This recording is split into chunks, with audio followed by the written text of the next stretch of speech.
Hey, what's up guys? I'm Glenn and welcome back to another episode on my channel. It is a beautiful day out here today. So today I'm going to be making a raised planner, and it can be used for indoor and outdoor. Love the way this one came out. Hopefully you guys are excited about this one as I am about it. I'm super pumped up about it and I can't wait to show you guys how it's made. And a big thank you to Squarespace for sponsoring today's video. Shout out to them, and let's get to making. If you'd like to remake this one, I have a set of plans down in the video description. A project like this can be done in many different ways. The only thing that matters is making it to the finish line. So whether you go with mitered joints or you just go with simple butt joints, you can still get there. Now I did go with the mitered joints because I felt this would give me the cleanest look. At this point, all my boards are cut down to size, which include 2 short side, 2 long side, and the bottom. This plastic planner will be placed inside the wooden planner. It's a little too low right now, so I need to rip down the lumber to get it to size. Next up, I'm going to cut some 2x2 lumber that's going to be used throughout the structure of the stand. Many of the pieces I'm going to cut is going to be cut to the same size. So if you want to make that efficient, just set up a quick stop and cut away. To assemble the planner box, I'm going to start off with the bottom. First, I'm going to mark a few locations that I'm going to drill pocket holes. Pocket holes are a great solution to make simple joints. As an alternative, you can use a 2-inch brad nails, you can use screws, you can use dowels, and you can simply just glue it together. My recommendation is to use some type of fastener. Now I'll apply wood glue and then start attaching the sides. I used a piece of 1x2 that had a fairly straight edge on it and used that as backing. This actually worked out great. It allowed me to rest the loose lumber on it while I install the screws.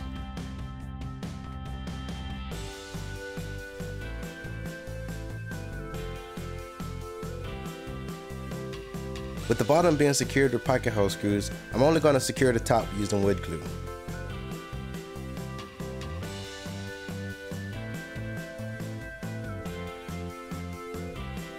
I used the band clamp to secure the top side of the planner and allow enough time for the glue to set. Band clamps works great when you have 4 corners and you need to square something up. And I'll let that sit around until the glue sets. Now I'm going to begin working on the stand for the planner. The stand will be painted, so it really doesn't matter which joint to go with here, but I wanted to go with the option that took the least amount of time to fill in later. I drilled out a 5/16 hole, added some wood glue, and then inserted a dowel rod. And to finish this up, I cut the rod off a little higher than the surface of the wood because we can clean that up with the sander. The next step is to add a clamp and lock that into place and allow enough time for the glue to set. I repeated the same steps on the opposite side, then I duplicated that, so now we have 2 U's. Now I need to put in the section that's going to support the planter. And to do so, I'm using 4 pieces of scrap wood to help me set the right height from the top down. I'm going to glue the joints together and then clamp these.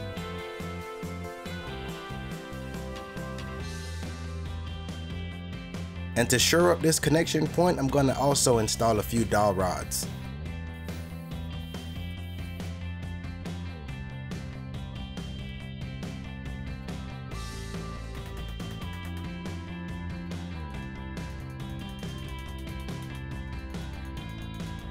At the lower section of the stand, I'm going to also have a shelf. I wanted to create a modern look with the shelf. It also needed to have a clean look, and that's why I decided to cut out dados into these pieces. And because I had a lot of these to cut, I was thinking of ways that I can make this a quick process. So I clamped them all together and ran it through my table saw until I was able to cut out that section. If you have power tools, I would say go with that method, but you can also use a router, and if you have a table saw that support a dado blade, you can also use that as well to make quick work of it.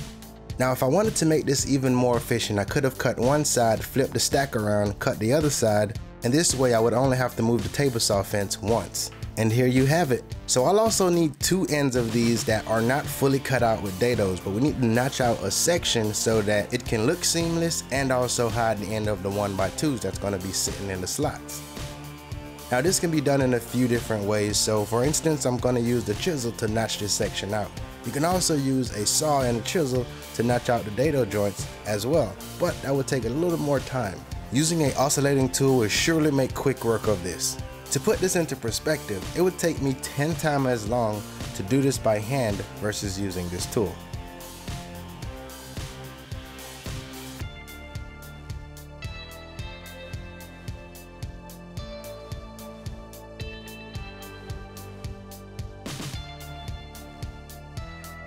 Before assembling the entire stand, I'm gonna go ahead and sand it down and get it prepped and ready for the next step. This is a great time to sand down the joints and also the dowel rods. And while I have the sander out, might as well just sand everything down. Now, as I did early on in the video, I used these scrap pieces of wood to set the height of the shelf. So these pieces are going to be for the ends of the shelf, and we need to make sure that the notch is inside and facing down. And like all the other joints, I'll repeat the same thing by driving dowel rods right into those. Now, I didn't want to change the color of this by darkening it too much, so I used a golden pecan stain, which gave me a nice look, really close to what I was hoping for. I ended up putting on 2 coats of this, and for the protective coat I used a wipe-on polyurethane. For these smaller pieces, these are select pine, so they're a bit different and they took the stain a little darker. So to keep the shade really close to each other, I only used 1 coat on these.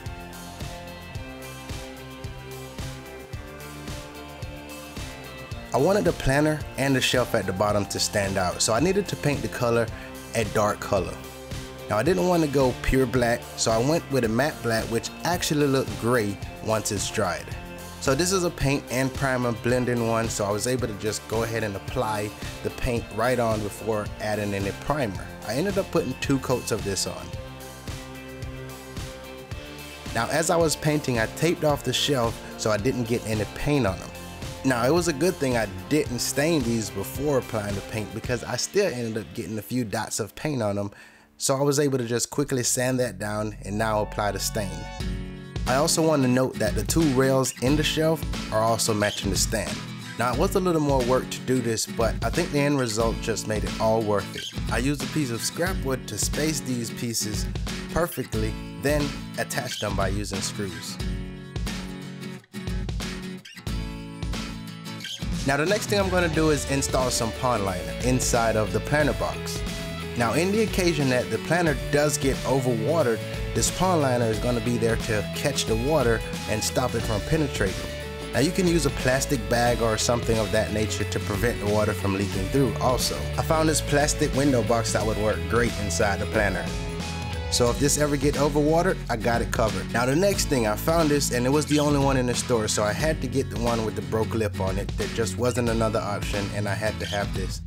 So right now I'm gonna install some giant iris, and these plants look really good. I love the modern look and simplicity of them, but they look cool. The biggest problem is these require at least 6 hours of sunlight per day.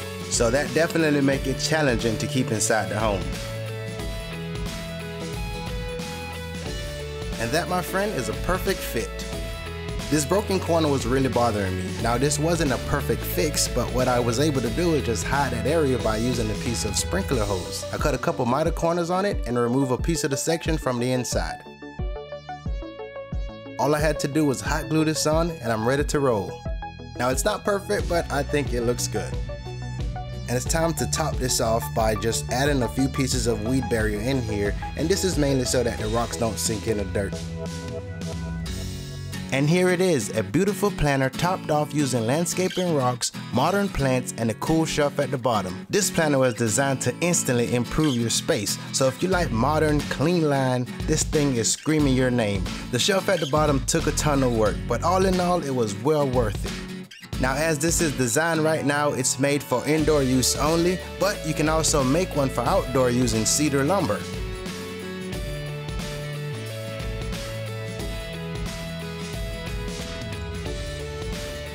So I hope you guys enjoyed this one.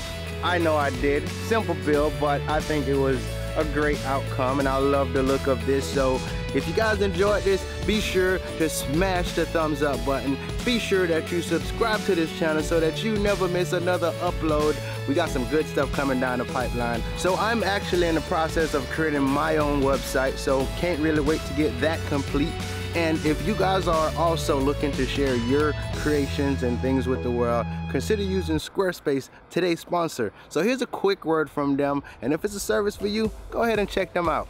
Now guys, with Squarespace, you can create a beautiful website or an online store. Everything you need to get a website up and running is all in one place. Creating a website from scratch sounds daunting, but with their award-winning templates, That simplified the whole process. There's a ton of options to choose from. Simply pick one you like and tweak it to fit you. It's really simple to get started. Simply go to squarespace.com/DIY creators for a free trial and 10% off your first purchase. Alright guys, so that is it for today. I'm Glenn, I'm signing out. I hope you guys have a beautiful day and I will catch you guys on the next one.